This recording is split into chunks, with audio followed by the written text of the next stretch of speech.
Good morning सभी को।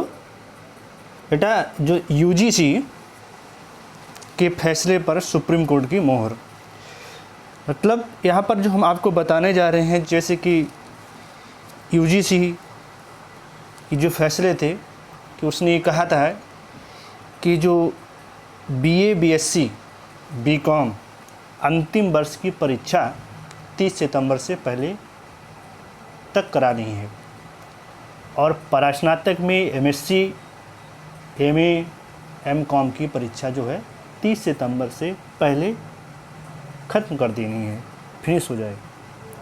तो ये यूजीसी का फैसला था और इस यूजीसी के फैसले पर सुप्रीम कोर्ट ने मोहर लगा दी और ये कहा कि इस कोरोना काल में परीक्षा भी ये ज़रूरी है। तो यहाँ पर जो आज पेपर की हेडिंग है कि अंतिम वर्ष के छात्रों को बिना इम्तिहान नहीं मिलेगी डिग्री।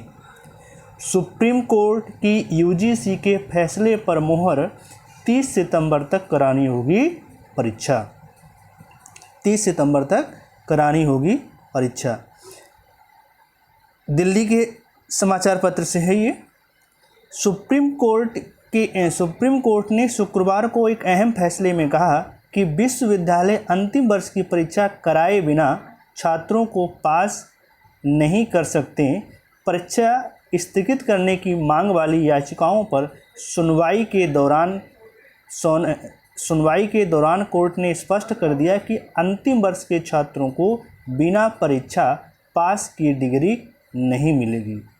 कोर्ट ने कॉलेजों व विश्वविद्यालयों में स्नातक व स्नातकोत्तर पाठ्यक्रम के अंतिम वर्ष या अंतिम सेमेस्टर की परीक्षा 30 सितंबर तक कराने के विश्वविद्यालय अनुदान आयोग यूजीसी के 6 जुलाई को जारी दिशा निर्देश पर मुहर लगा दी गई है।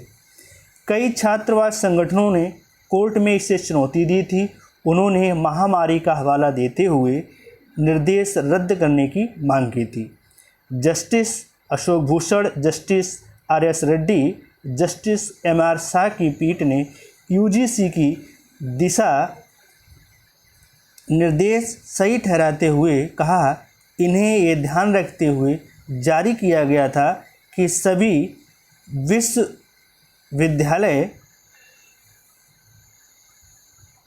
विश्वविद्यालय एक समान अकादमिक सत्र हो।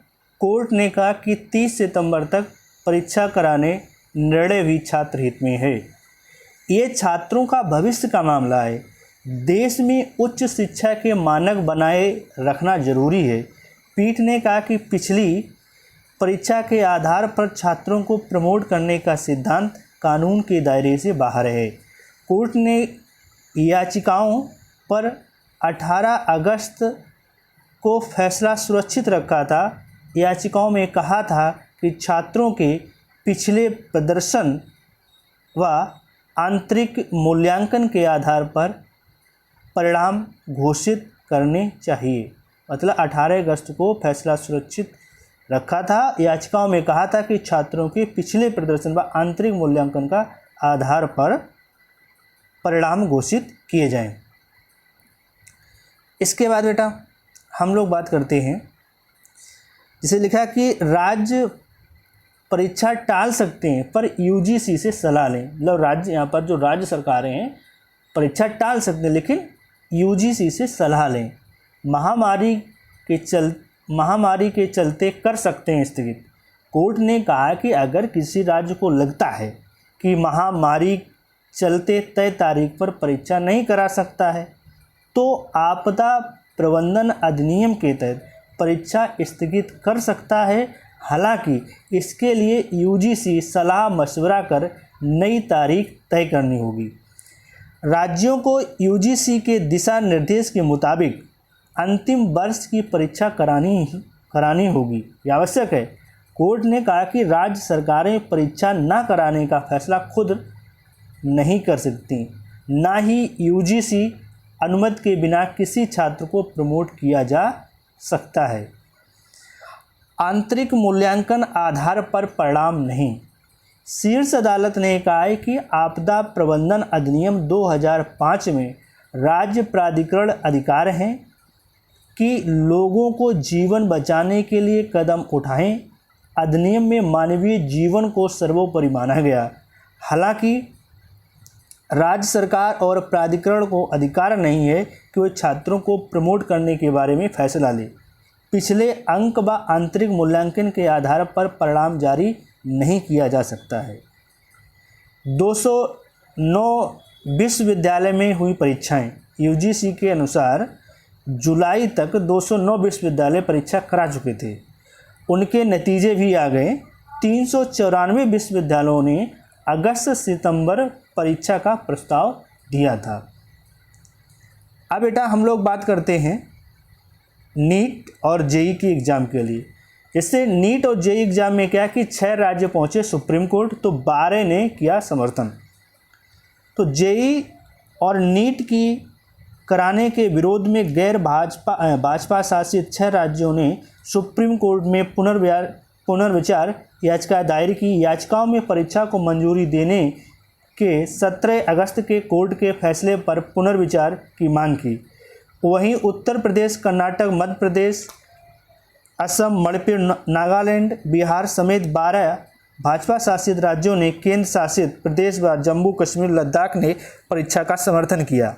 सुप्रीम कोर्ट में महाराष्ट्र, पंजाब, राजस्थान, झारखंड, छत्तीसगढ़, पश्चिम बंगाल के मंत्रियों द्वारा दायर याचिका में कहा गया है कि कोरोना के 33 लाख से ज़्यादा मामले, 60,000 मौत के बावजूद परीक्षा की अनुमति देना सही नहीं है। सरकार छात्रों की सुरक्षा, स्वास्थ्य व चिंताओं का समाधान करने में विफल रही है। परीक्षाओं के लिए लाखों छात्र पंजीकरण कराना इस बात का संकेत नहीं है कि उन्होंने सहमति दी या निजी रूप से इसमें शामिल होने की इच्छा जताई। यह आदेश तर्कहीन है। विभिन्न पहलुओं व जटिलताओं पर चर्चा के बिना आदेश दिया गया है। अप्रैल से निष्क्रिय व सुस्त सरकार अचानक जागी और परीक्षा की तारीखें तय कर दी।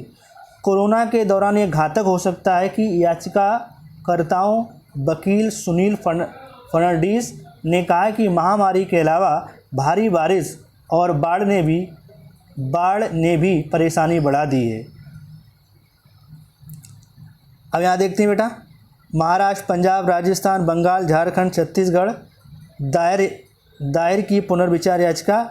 यूपी, कर्नाटक, गुजरात समेत 12 राज्यों पक्ष में।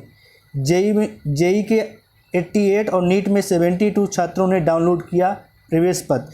देश के विरोध के बीच शुक्रवार शाम 6 बजे तक नीट के 72% और जेई के 88% छात्र प्रवेश पत्र डाउन कर चुके हैं। इस तरह दोनों परीक्षाओं के करीब 19 लाख छात्र प्रवेश पत्र डाउनलोड कर चुके हैं।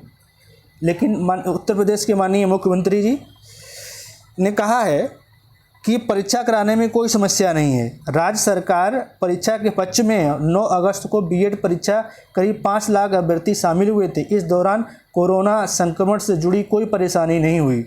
इसी तरह राज्य में और भी परीक्षाएं कराने की कोई समस्या नहीं होगी। तो मेरे ख्याल से ये सही है कि परीक्षा कराया जाए, और जैसा कि यूजीसी ने भी कहा है सुप्रीम कोर्ट के आदेशानुसार, और जेई नीट की भी परीक्षाएं होनी चाहिए, ये आवश्यक है। और हम इस परीक्षा की जो शेड्यूल जारी किया गया, हम इसका समर्थन करते हैं।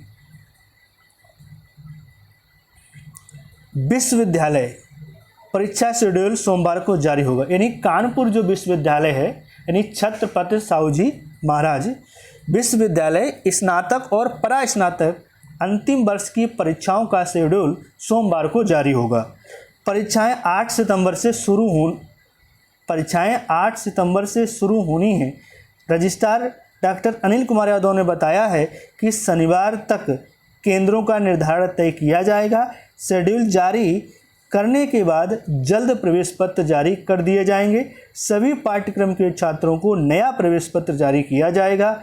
केंद्र को लेकर सभी कॉलेज संचालकों से रिपोर्ट मांगी गई है। सभी लोग तैयार रहें कि आपकी परीक्षा होने वाली है। सभी लोग अंतिम वर्ष के छात्र, परास्नातक के अंतिम वर्ष छात्र और स्नातक के अंतिम वर्ष छात्र यानी कानपुर विश्वविद्यालय की जो परीक्षा है वो 8 सितंबर से प्रारंभ होगी। तो आप सभी लोग अपनी तैयारी करते रहें और मैं अपनी बात को समाप्त करता हूं और आप सभी लोगों को धन्यवाद।